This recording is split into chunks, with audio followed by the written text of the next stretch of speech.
அன்பு நண்பர்களே, இந்த வெளி மாநிலம், வெளிநாடு வேலைக்காகவோ, இல்ல ஏதோ ஒரு விஷயத்துக்காக வெளியூர் போகணும்னு யாராவது முயற்சிச்சுக்கிட்டு இருக்கீங்க அப்படின்னு சொன்னா, அந்த வெளிநாட்டு ஆசைகள் கைகூடி வருகின்ற அற்புதமான மாதம். நீங்க தாராளமா முயற்சிக்கலாம். அதுலயும் குறிப்பா, இப்ப எல்லாருக்கும் அந்த வெளிநாட்டு சான்ஸ் கிடைச்சிருமா அப்படின்னா அப்படி கிடையாது.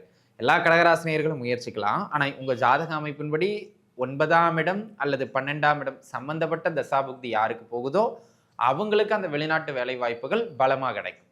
தொழில்ல முதலீடா இருக்கலாம், அல்ல தொழில மேம்படுத்துறதுக்கா இருக்கலாம், இல்ல அந்த மெயின்டனன்ஸ் ஒர்க்குக்காக இருக்கலாம். அல்ல உங்க தொழில் வந்து உங்ககிட்ட இருந்து கொஞ்சம் செலவுகளை இழுக்கும். அதை செய்து கொஞ்சம் தொழில முன்னேற்றம் அடைய வைப்பீங்க. 12ஆம் இடம் சம்பந்தப்பட்ட தசாபுக்தியும் போகுதுன்னா, அந்த தொழில் சார்ந்த சுப விரயங்கள் கொஞ்சம் கூடுதலா இருக்கிறதுக்கும் வாய்ப்பு அதிகம். தேவையானவற்றுக்கு நம்ம செஞ்சுதான் ஆகணும் இல்லைங்களா? அந்த மாதிரி செய்ய வேண்டிய ஒரு கட்டாயத்துக்கு நம்ம உட்படுவோம். பார்த்து பண்ணணும். சரிங்களா? பூர்வீக சொத்துக்கள்ல ஏதேனும் வில்லங்கங்கள் ஏற்பட்டு போய்கிட்டு இருக்கு அப்படின்னு சொன்னா, அது இந்த மாதம் வழக்குகள்ல, செலவுகள்ல கொஞ்சம் இழுத்தாலும், அது சார்ந்த ஒரு ரிசல்ட் நல்லபடியா கிடைக்கிறதுக்கான வாய்ப்புகள் உண்டு. ஆக அன்பு நண்பர்களே, இந்த காலகட்டத்தில் 5ஆம் இடம், 9ஆம் இடம் சம்பந்தப்பட்ட தசாபுக்தியும் போகுதுன்னா, அந்த வாய்ப்பு நன்றாக இருக்கும். அதேபோல் உயர்கல்வி பயின்று கொண்டிருப்பவர்கள், குறிப்பா பூர்வீகத்தை விட்டு வெளியூர்ல உயர்கல்வி படிச்சுக்கிட்டு இருக்கவங்களுக்கு இந்த காலகட்டம் படிப்புல ஓரளவுக்கு நல்ல மேன்மையை தரும். வெளியூர்ல உயர்கல்வி படிச்சுக்கிட்டு இருக்கவங்களுக்கு. ஓம் நம சிவாய. தென்னாடுடைய சிவனே போற்றி, எந்நாட்டவர்க்கும் இறைவா போற்றி. எம் தொலைக்காட்சி நேயர்கள் அனைவருக்கும் ஜோதிடர் யோகி ஜெயப்பிரகாஷின் அன்பான வணக்கங்கள். அன்பு நேயர்களே, இந்த பதிவில் நம்ம என்ன பார்க்க இருக்கோம் அப்படின்னு கேட்டுக்கிட்டிங்கன்னா, பிப்ரவரி மாதத்திற்கான பலாபலன்கள். பிப்ரவரி மாதம் உங்களுடைய ஜென்ம ராசிக்கு கோச்சார பலன்களின் அடிப்படையில் எப்படி இருக்குது அப்படிங்கிறத தான் பார்க்க போகிறோம். இது ஒரு பொதுவான பலன்கள் நண்பர்களே. இதோடைய பலம் வந்து அதிகபட்சம் ஒரு 10%, அவ்வளோதான். அதுக்கு மேலே இதுக்கு பலம் கிடையாது. சரிங்களா? சரி, இப்போ நான் இதில் ஒரு 5 பாயிண்ட் சொல்கிறேன். 5மே உங்களுக்கு நடந்துருமானா அப்படி கிடையாது. அப்புறம் எதுங்க சொல்கிறீங்க அப்படின்னு கேட்பீங்க. ஒவ்வொரு பலன் சொல்லும் போதும் உங்கள் சுய ஜாதகத்தை கையில் எடுத்து வச்சுக்கிடுங்க.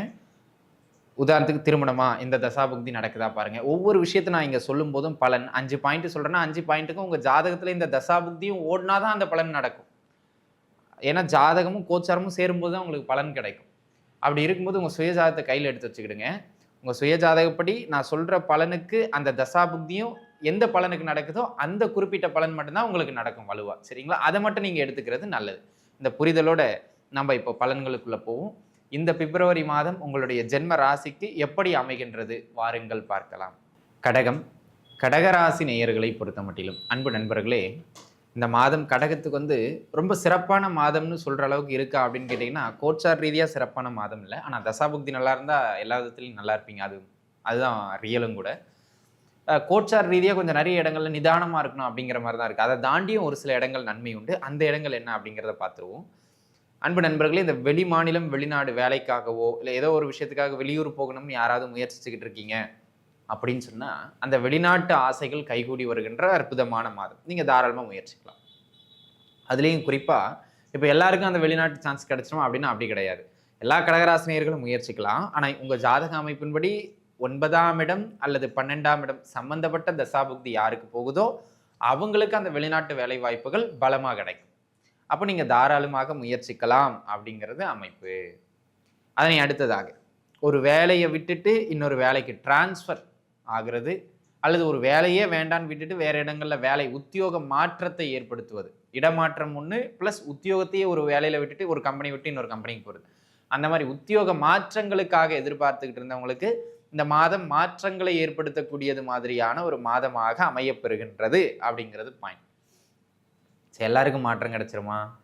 9ஆம் இடம் சம்பந்தப்பட்ட தசாபுக்தி யாருக்கு போகுதோ அவங்களுக்கு அந்த உத்தியோகத்துல இடமாற்றங்கள் இந்த காலகட்டத்தில் கிடைக்கும். அல்லது 3ஆம் இடம் சம்பந்தப்பட்ட தசாபுக்தி யாருக்கு போகுதோ அவங்களுக்கு இந்த காலகட்டத்தில் அந்த இடமாற்றங்கள் கிடைக்கும். அதுதான் பாயிண்ட். ஆக அன்பு நண்பர்களே, இந்த காலகட்டத்தை பொறுத்த மட்டிலும் உத்தியோக இடமாற்றங்கள் சிறப்பானதாக அமைகின்றது. அதனை அடுத்ததாக அன்பு நண்பர்களே, இந்த காலகட்டத்தை பொறுத்த மட்டிலும் நல்லா புரிஞ்சுக்கிடுங்க. தகப்பனார் வழியிலிருந்து சில நன்மைகள் கிட்டலாம். அதாவது குறிப்பா தகப்பனாருக்கு உடம்பு முடியாமல் போகும். ஏங்க இது நன்மையாங்க? தகப்பனார் வழியிலிருந்து சொத்து கிடைக்கும். அல்லது தகப்பனாரினுடைய ஆதரவு கிடைக்கலாம். அந்த மாதிரி தகப்பனார் வழியிலிருந்து ஏதேனும் சில நல்ல விஷயங்கள் உங்களுக்கு கிடைக்கும். ஆனால் தகப்பனாரினுடைய ஆரோக்கியம் பாதிக்கப்படும். அதில் கொஞ்சம் கவனம் தேவை. சரிங்களா? 9ஆம் இடம் சம்பந்தப்பட்ட தசாபுக்தியும் செல்கின்றது என்றால் உறுதியாக தகப்பனார் வழியிலிருந்து சில நன்மைகள் உண்டு. 8ஆம் இடம் சம்பந்தப்பட்ட தசாபுக்தியும் போகுதுன்னா தகப்பனாருக்கான மருத்துவ செலவுகளும் உண்டு. அதுக்கு கவனமாக இருந்துக்கிடணும். சரிங்களா? அதனை அடுத்ததாக இந்த மாதத்தை பொறுத்த மட்டிலும் வேற என்ன சிறப்பான அமைப்புகள் உள்ளன? புத்திர பாக்கியத்திற்கு சிறப்பான மாதம். அதுவும் புத்திர பாக்கியத்துக்காக யாராவது மெடிக்கல் பார்த்துக்கிட்டு இருக்கீங்க, ஏதாவது பிரச்சனை இருக்கு உடல் நல ரீதியா, மருத்துவம் பார்த்துக்கிட்டு இருக்கீங்க குழந்தை பாக்கியத்துக்காக, அப்படிங்கிற பட்சத்தில் அந்த மருத்துவ உதவிக்கு பிறகாக புத்திர பாக்கியம் கிடைக்கக்கூடியது மாதிரியான ஆகச்சிறந்த காலகட்டமாக இக்காலகட்டம் அமையப்பெறுகின்றது. அப்படிங்கிறது தான் பாயிண்ட். சரிங்களா? ஆக தாராளமாக நீங்கள் முயற்சிக்கலாம். உங்க ஜாதக அமைப்பின்படியும் 5ஆம் இடம் 11ஆம் இடம் சம்பந்தப்பட்ட தசாபுக்தியும் போகுதுன்னா உறுதியாக அந்த புத்திர பாக்கியம் உண்டு. அதுல எந்த விதமான மாற்று கருத்தும் கிடையாது. சரிங்களா? ஆக அன்பு நண்பர்களே, இந்த காலகட்டம் நல்ல புத்திர பேரினை ஏற்படுத்தி கொடுக்கக்கூடிய காலகட்டம். அதே போல் இந்த காலகட்டத்தை பொறுத்த மட்டிலும் கொஞ்சம் தொழில் செய்கிறவங்க இருக்கீங்க இல்லையா, தொழில் செய்கிறவங்களுக்கு தொழில் சார்ந்த செலவுகளை, உங்கள் தொழிலை அடுத்த கட்டத்தை வளர்ச்சி செய்கிறதுக்காக தொழில் சார்ந்து கொஞ்சம் செலவுகள் அதிகரிக்கின்ற மாதம். தொழிலில் முதலீடாக இருக்கலாம், அல்ல தொழிலை மேம்படுத்துறதுக்காக இருக்கலாம், அல்ல அந்த மெயின்டெனன்ஸ் ஒர்க்குக்காக இருக்கலாம், அல்ல உங்கள் தொழில் வந்து உங்ககிட்ட இருந்து கொஞ்சம் செலவுகளை இழுக்கும். அதை செய்து கொஞ்சம் தொழிலை முன்னேற்றம் அடைய வைப்பீங்க. 12ஆம் இடம் சம்பந்தப்பட்ட தசாபுக்தியும் போகுதுன்னா அந்த தொழில் சார்ந்த சுப விரயங்கள் கொஞ்சம் கூடுதலாக இருக்கிறதுக்கும் வாய்ப்பு அதிகம். தேவையானவற்றுக்கு நம்ம செஞ்சுதான் ஆகணும் இல்லைங்களா? அந்த மாதிரி செய்ய வேண்டிய ஒரு கட்டாயத்துக்கு நம்ம உட்படுவோம். பார்த்து பண்ணணும். சரிங்களா? அதனை அடுத்ததாக கடகராசி என்பர்களே, இந்த மாதத்தை பொறுத்த மட்டிலும் வேற என்ன சிறப்பான அமைப்பு உண்டு அப்படின்னு கேட்டுக்கிட்டீங்கன்னா, இந்த மாதம் நல்லா புரிஞ்சுக்கிடுங்க, உங்களுக்கு கிடையாது, உங்க பிள்ளைகளுக்கு சில சுப நிகழ்வுகள் நடைபெறும். இப்போ உதாரணத்துக்கு கடகராசியில பிறந்த ஒருத்தருக்கு வந்து பார்த்தீங்கன்னா 70 வயசு ஆகுது. இப்போ உங்களுக்கு கல்யாணம் ஆகுன்னா ஒத்துப்பீங்களா? உங்க பிள்ளைகளுக்கு கல்யாணம் ஆகலாம், உங்க பிள்ளைகளுக்கு வேலை கிடைச்சி வெளியூர் போகலாம். ஆக மொத்தத்தில் உங்க பிள்ளைகள் வழியிலிருந்து நல்ல மன மகிழ்ச்சி பெறக்கூடிய காலகட்டம், அல்லது உங்களுடைய பிள்ளைகளுக்கு நன்மைகள் நடைபெறும், அதை கண்டு நீங்கள் மனம் களிப்புறுகின்ற காலகட்டம். அப்படியே ஜாதகத்துக்கு வாங்க, 5ஆம் இடம் அல்லது 11ஆம் இடம் சம்பந்தப்பட்ட தசாபுக்தியும் போகுதுன்னா பிள்ளைகளுக்கான சுபவிரயங்களை செய்வீர்கள், அல்லது பிள்ளைகள் முன்னேற்றத்தை கண்டு மகிழ்வீர்கள். எப்படி வேணா வச்சுக்கிடுங்க.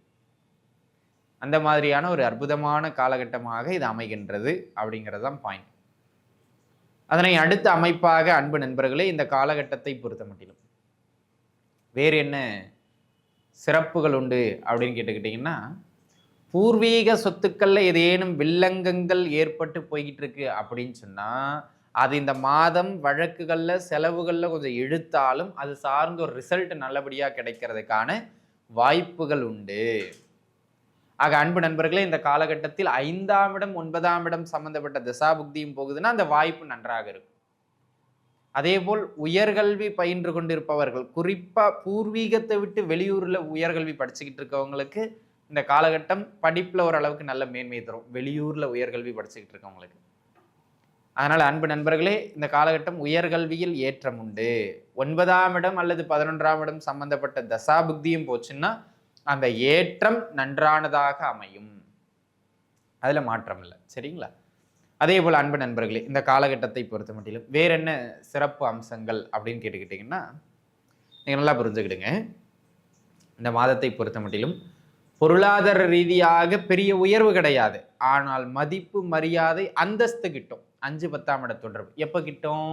சொந்த ஊரை விட்டு வெளியூர்ல தொழில் பண்றவங்க, வெளியூர்ல வேலை பார்க்குறவங்களுக்கு அங்கே ஒரு சில நல்ல கௌரவம். உதாரணத்துக்கு பார்த்தீங்கன்னா, சின்ன கிராமம் மதுரைக்கு பக்கத்தில் பிறந்திருப்பார், சென்னையில் போய் தொழில் பண்ணிக்கிட்டு இருப்பார், அவருக்கு தொழில் சார்ந்து நல்ல அங்கீகாரங்கள் கிடைக்கும். ஆனால் பூர்வீகத்தில் அதே தொழில் பண்ணுறவனுக்கு பெருசாக ரீச் இருக்காது, அந்த மதிப்பு மரியாதை அங்கீகாரம் கிடைக்கும். ஜாதகப்படி பாருங்க, 9ஆம் இடம் அல்லது 5ஆம் இடம் சம்பந்தப்பட்ட தசாபுக்தி நடக்குதுன்னா உங்களுடைய தொழில் சார்ந்து உங்களுக்கு அங்கீகாரம் உண்டு அப்படிங்கிறது பாயிண்ட். சரிங்களா? ஆக இதெல்லாம் நன்மைங்க. சரி, எதுல கவனமா இருக்கணும் அப்படின்னு கேட்டுக்கிட்டீங்கன்னா, கடகராசி அன்பர்களை பொறுத்த மட்டிலும் தகப்பனாரினுடைய ஆரோக்கியத்துல ஏற்கனவே சொன்ன மாதிரி கவனம் தேவை. 8ஆம் இடம் சம்மந்தப்பட்ட தசாபுக்தியும் போகுதுன்னா தகப்பனாருடைய ஆரோக்கியத்தை கொஞ்சம் கூடுதலாக கவனிச்சுக்கிடணும். அதனை அடுத்ததான் உள்ளூரில், வெளியூரில் கிடையாது, உள்ளூரில் உயர்கல்விலாம் என்னங்க, காலேஜ் படிக்கிற பிள்ளைகளுக்கு கொஞ்சம் படிப்பில் மந்தத்தன்மையை ஏற்படுத்தக்கூடிய மாதம் எக்ஸாம்ஸ் டைமில். அதனால் கொஞ்சம் ஊக்கத்தோடு படிக்கணும். 8ஆம் இடம் அல்லது 12ஆம் இடம் சம்மந்தப்பட்ட தசாபுக்தியும் போகுதுன்னா படிப்பில் கொஞ்சம் டல்லாயிருவீங்க லேசினஸ்னால. அதனால் அதை கொஞ்சம் குறைச்சிக்கிட்டு படிப்பில் கொஞ்சம் கூடுதலான கவனத்தை செலுத்துதல் மிக அவசியமானது என்பதை மனதில் வைத்துக்கிடுங்க. ஆக அன்பு நண்பர்களே, இதெல்லாம் உங்களுக்கு ஒரு நல்ல மேன்மைகளை ஏற்படுத்தி கொடுக்கக்கூடிய அமைப்பு. இதில் கவனமாக இருக்கணுங்கிறது ரொம்ப கவனமாக இருக்க வேண்டிய அமைப்பு. அதனை அடுத்ததாக இந்த காலகட்டத்தை பொறுத்த மட்டிலும் ஒரு சிலருக்கு திடீர்னு வேலை போகும், வேறு இடங்களில் வேலை தேடி அலைஞ்சு வேலையை பெறுற மாதிரி இருக்கும். ஒரு சிலருக்கு அந்த உத்தியோகம் பறிபோதல் அல்லது உத்தியோகத்தில் கொஞ்சம் தொந்தரவுகளோடு நீடிக்கிறது வாய்ப்பு அதிகம். உங்கள் ஜாதக அமைப்பின்படி 8ஆம் இடம் சம்மந்தப்பட்ட தசாபுக்தியும் போகுதுன்னா அந்த திடீர்னு உத்தியோக அமைப்புகளில் தொந்தரவு ஏற்படும், பார்த்து இருந்துக்கிடுங்க. அதனை அடுத்ததாக அன்பு நண்பர்களே, இந்த காலகட்டத்தை பொறுத்த மட்டிலும் வேறெங்கு கவனமாக இருக்கணும் அப்படின்னு கேட்டுக்கிட்டிங்கன்னா, இந்த காலகட்டம் கொஞ்சம் செலவுகளை அதிகப்படுத்தும். அந்த செலவுகள் நல்ல செலவுகளாக இருந்தால் சரிதான், ஆனால் கொஞ்சம் தேவையில்லாத செலவுகளாக இருக்கும்போது கொஞ்சம் தவிர்த்துக்கிறது நல்லது. ஏன்னா இந்த மாதம் செலவுகளை அதிகப்படுத்தி சின்னதான பொருளாதார நெருக்கடிகளை ஏற்படுத்துறதுக்கான வாய்ப்பு மிக அதிகமாக உண்டு. ஒருவேளை சுய ஜாதக அமைப்பின்படி 12ஆம் இடம் சம்பந்தப்பட்ட தசாபுக்தி அல்லது 6ஆம் இடம் சம்பந்தப்பட்ட தசாபுக்தி போகுதுன்னா செலவுகள் மருத்துவ செலவாக கூட ஏற்படலாம் இந்த மாதம், அல்லது வீண் ஆடம்பர செலவுகளாக கூட ஏற்படலாம். அதனால கூடுமான வரையிலும் தேவையான செலவுகளை மட்டும் மேற்கொண்டு தேவையற்ற செலவுகளை விட்டு இருக்கிற வேலையை பார்க்கறது நல்லது அப்படிங்கிறத மனதில் வச்சுக்கிறீங்க. இவ்வளவு தாங்க. இந்த இடங்கள்ல கவனமாக இருந்துக்கிட்டிங்கன்னா போதும். ஐயா, கல்யாணத்தை பற்றி சொல்லவே இல்லையே. கோச்சார் ரீதியாக இந்த மாதம் கல்யாணத்திற்கான அதிர்வுகள் இல்லை. ஆனால் உங்கள் சுய ஜாதகப்படி நல்ல தசாபுக்திகள். அது என்ன சுய ஜாதகப்படி நல்ல தசாபுக்தி? கல்யாணத்துக்கு 2ஆம் இடம், 7ஆம் இடம், 11ஆம் இடம் சம்மந்தப்பட்ட தசாபுக்திகள் நடக்குதுன்னா உறுதியாக கல்யாண அமைப்பு கைகூடி வந்துடும். அதை பற்றி கவலைப்பட வேண்டாம். ஆக அனைத்து கடகராசினியர்களும் இப்போ சொன்ன இடங்களில் கொஞ்சம் அகலக்கால் வைக்காமல் நிதானித்து செயல்படணும். அப்படி நிதானித்து செயல்படுவது சகலத்திலும் உங்களுக்கு ஏற்றங்களை பெற்றுக் கொடுக்கும். அனைவரும் நன்றாக இருப்பீர்கள். வாழ்க வளமுடன். நன்றி.